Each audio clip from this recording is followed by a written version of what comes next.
हमारे YouTube channel Huzaifa अज़दी को subscribe करें, लाइक करें, वीडियो को शेयर करें, बेल आइकन भी दबा दें। शुक्रिया।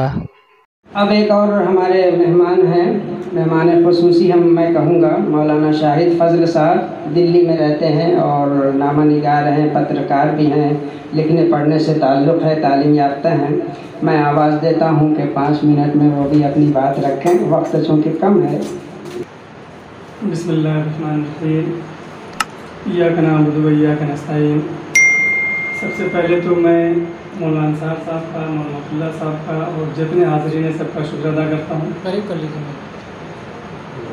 खैर वक्त बहुत कम दिया गया, इस वजह से मैं एक ख़ास मौजू पर बात करना चाहता हूँ, उस पर बात कर रहा हूँ कि हमारे यहाँ आम तौर से प्रधानी का इलेक्शन हो, माशाल्लाह चेयरमैनी का इलेक्शन होने लगा है, तो हर शख्स की इसमें दिलचस्पी होती है कि प्रधानी में हमारा प्रधान, हमारा उम्मीदवार आगे बढ़े और काम करे, और हर शख्स उठता भी इसके लिए और काम भी करता है, मेहनत भी करता है।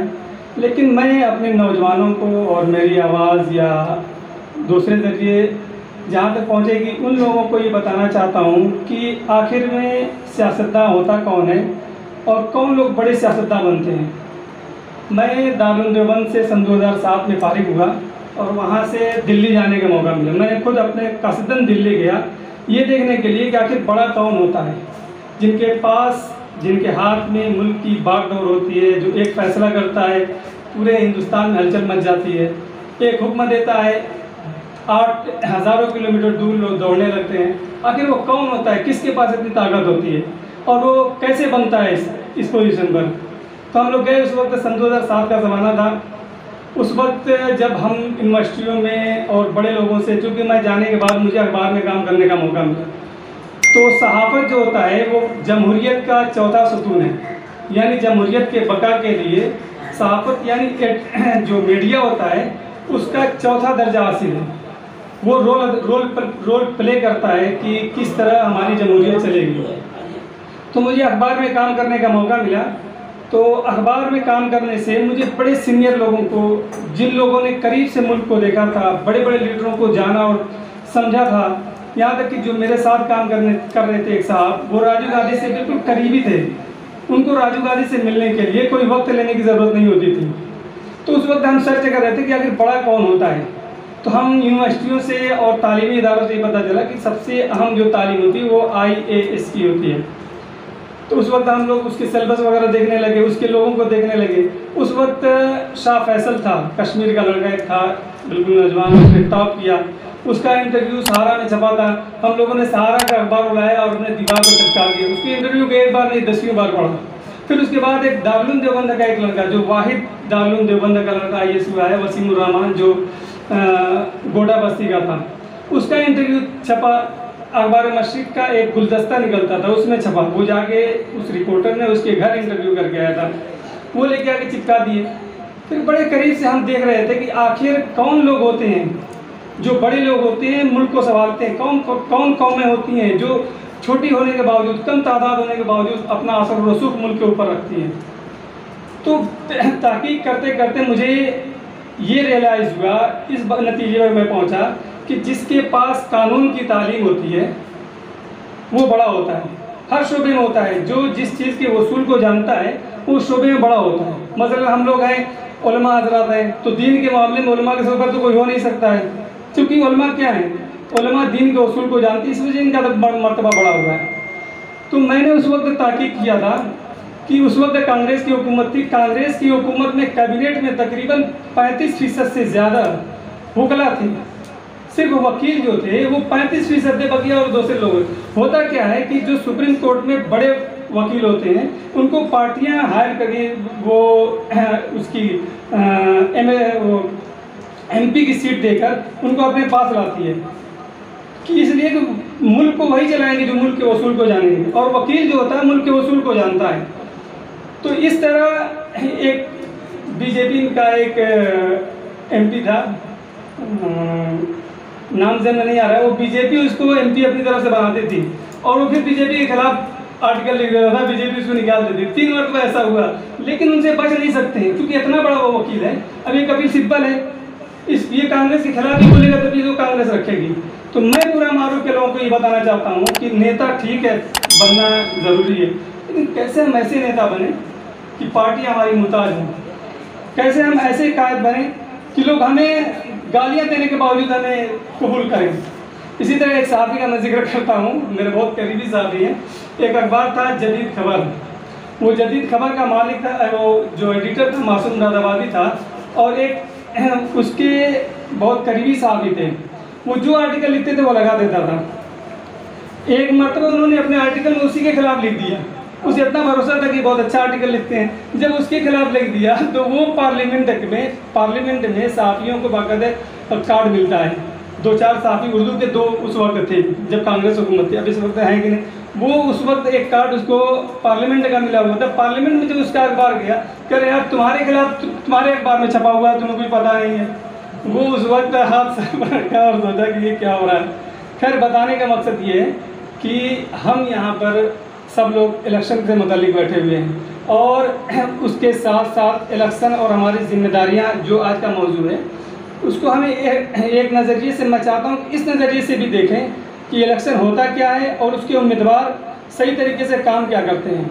ये तो जो इलेक्शन में जीत के आते हैं, जो उम्मीदवार होते हैं, मैं समझता हूँ कि ये तो मुसलमान के अपने दीन के मुताबिक, दीन के नज़रिए के मुताबिक ये बहुत सवाब का काम और बहुत अजीम काम है।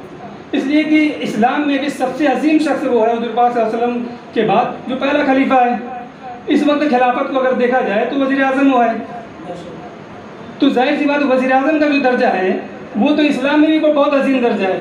और मैं अगर ये दावे के साथ कहता हूँ कुरान और हदीस की रोशनी में कि अगर कोई इस्लाम पर अमल करना चाहे तो जब तक वो उन ओहदों पर नहीं पहुँचता है जिनके पास अख्तियारात है, इस्लाम पर सही तरीके से अमल नहीं कर सकता है। जैसे कुरान ने कहा है उखरिजत लिन्नास कि तुम दूसरों की भलाई के लिए निकाले गए।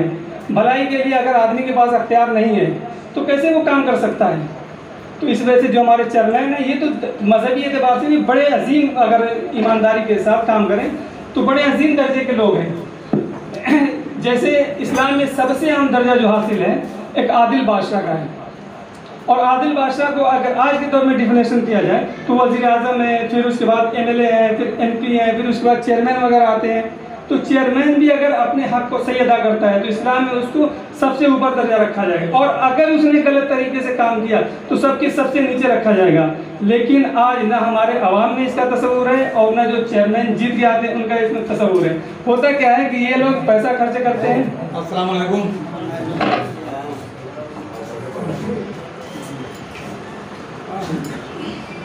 खैर, मैं आखिर में 2 बात मैं कहना चाहता हूँ। आखिर में सिर्फ 2 बात कहना चाहता हूँ कि हमारे पूरा मारूफ के लोग इस सियासी उमूर से जब तक सही तरीके से वाकिफ नहीं होंगे तो अपने चेयरमैन से भी काम नहीं ले सकते हैं। इसलिए जब उनको पता ही नहीं कि हमारे हुकूक क्या हैं, उनको पता ही नहीं कि चेयरमैन के पास हमारे लिए फंड क्या आता है, तो क्या मुतालबा करेगा।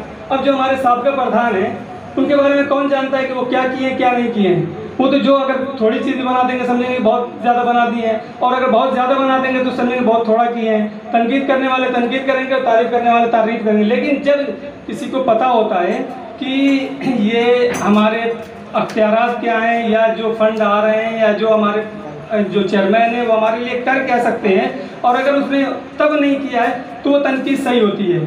तो सबसे पहले तो एक हमारी अवामी बेदारी की ज़रूरत है कि हमारे अवाम को ये पता चले कि चेयरमैन का ओहदा क्या होता है, उसकी जिम्मेदारियाँ क्या होती हैं, ताकि उसके मुताबिक वो अपना वोट दें। दूसरी है कि मैं चाहता हूँ कि हमारे पूरा मारूफ के जो चेयरमैन हैं वो अपने 5 साल में ऐसे उमूर को अंजाम दें जिससे हमारे पूरा मारूफ से एक लीडरशिप निकले। मसलन अगर हमने बेहतरीन वकील पैदा किए, बेहतरीन सियासतदान पैदा की। सियासतदान के लिए ज़रूरी होता है कि जैसे यूनिवर्सिटियों में आप BA के बाद, बल्कि आप तो नीचे दर्जे में भी इकोनॉमिक का ये पॉलिटिकल साइंस का एक कोर्स होता है। जब वो पॉलिटिकल साइंस का आदमी कोर्स करेगा तब उसे पता होगा कि सियासत क्या होती है। जिसको सियासत ही पता नहीं है वो सियासत क्या करेगा। तो इस वजह से मैं चाहता हूं कि हम अगले 5 या 10 साल में ऐसे अफराद पैदा करें जो सियासत के मैदान में एक तालीम याफ्ता के तौर पर एक जो हमारे मुल्क के उसूल व ज़वाबित है उसके तौर पर अपने आप को तैयार करें, और वो पार्टियों के मुताज न बल्कि खुद उसके पार्टियाँ उसके पास चल कर आएँ।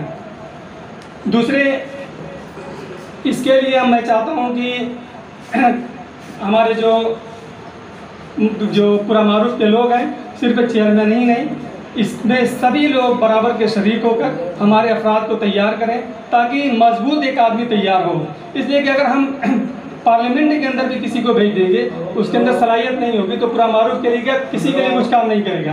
लेकिन एक सलाहियतमंद होगा तो वो एक अजीम, एक बड़ा काम करेगा और वो ऐसा काम करेगा जो सारे लोगों के लिए मुफीद होगा। खैर, इसके लिए मैं चाहता हूँ कि हमारे जितने उम्मीदवार हैं तालीम पर सबसे ज़्यादा जोर दें और उसके लिए काम करें। दूसरे, एक पूरा मारूफ में बस 2 मिनट पूरा मारूफ के जितने लोग हैं, मैं पहली मरतबा उनसे मुखातब हूँ। मैं उनसे एक अपने बिल्कुल दिल की बात कहना चाहता हूँ जिससे मुझे बहुत ज़्यादा तकलीफ़ हुई है।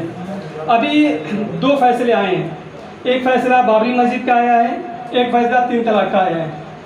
फैसला क्या आया है इससे मुझे बात नहीं है, कौन जीता है कौन हारा है इससे बात नहीं, वो तो जंग होती है या फैसले होते हैं।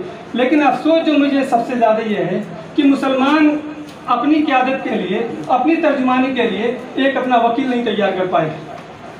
कोई जंग होती है, अगर किसी जंग में भी कोई भी फरीक अगर किसी दुश्मन के यानी जो मुकाबिल है उसी को भी हम अपना कायद बना के भेज देंगे, भाई जाओ हमारी जंग तुम जीत के आ जाओ, वो जीत सकता है? कभी ऐसी रिवायत कहीं रही है? लेकिन आज मुसलमानों ने अपने सुप्रीम कोर्ट में तर्जुमानी के लिए देखिए किसको तक अपना वकील बनाए हैं। अगर एक मुसलमान उसका वकील बनता तो अगर हम हार भी जाते तभी हमें इसका अफसोस नहीं होता। खैर, मैं चाहता हूं कि अब नेक्स्ट टाइम में अगर हमारा कोई भी मसला आए तो उसके लिए हम अपने अफराद को तैयार करें। शुक्रिया। सलाम।